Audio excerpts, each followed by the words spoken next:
making headlines, all federal employees in roles of diversity, equity, and inclusion will go on paid administrative leave starting today.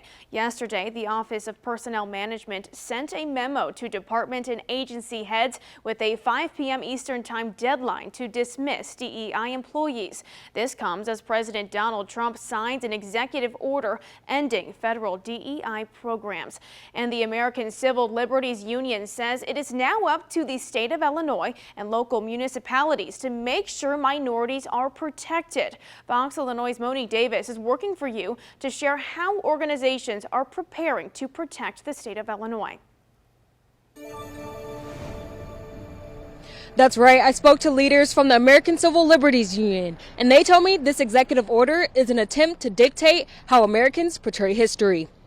Ed Yonka with the Illinois branch of the ACLU says it's important for the state to advance minority businesses and applicants to address long-term systemic issues. According to the White House fact sheet, the reason President Trump's order is to roll back on placing race and gender into every aspect of life.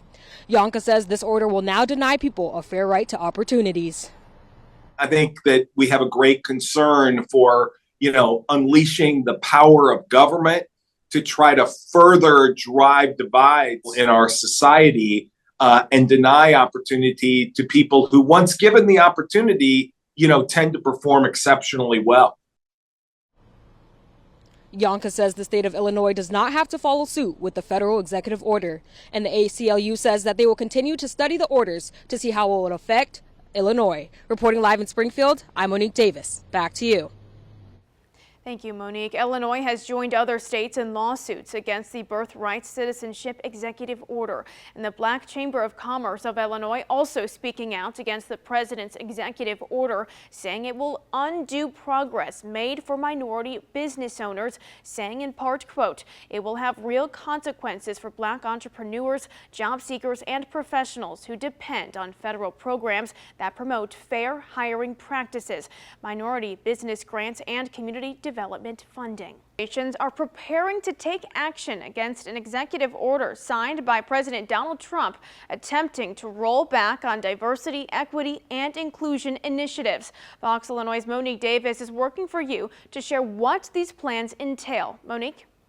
That's right. I spoke to leaders from the American Civil Liberties Union, and they tell me this executive order is an attempt to rewrite history.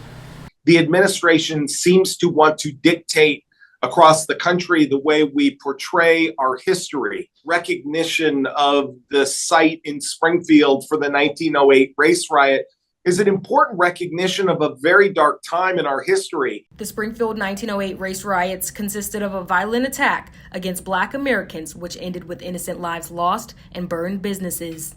The historical event led to the founding of the NAACP, which promotes equality. ACLU Policy Director Ed Yonka says he's not surprised Trump issued the order to end diversity, equity, and inclusion initiatives. This is part of a larger movement to sort of erase a reality about our society and not face it squarely in attempts to actually bring improvements both on the individual level but also on the systemic level.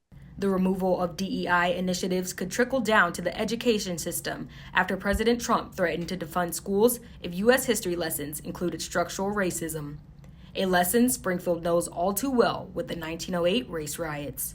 Because they don't acknowledge that these things even occurred and don't want them taught in our schools. Political science expert Kent Redfield says cities, municipalities, and the state of Illinois has the freedom to continue to push for diversity, equity, and inclusion. You can do things that the federal government doesn't allow you to do in relation to something they control. Now the ACLU says they will continue to study the executive orders that could potentially affect Illinois. And they have already submitted a lawsuit against the Birthright Citizenship Executive Order. Reporting live in Springfield, I'm Monique Davis. Back to you.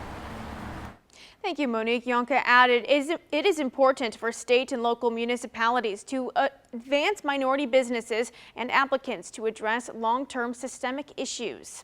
Thank you for watching. Make sure you subscribe to our YouTube channel and be sure to watch more videos from Fox Illinois.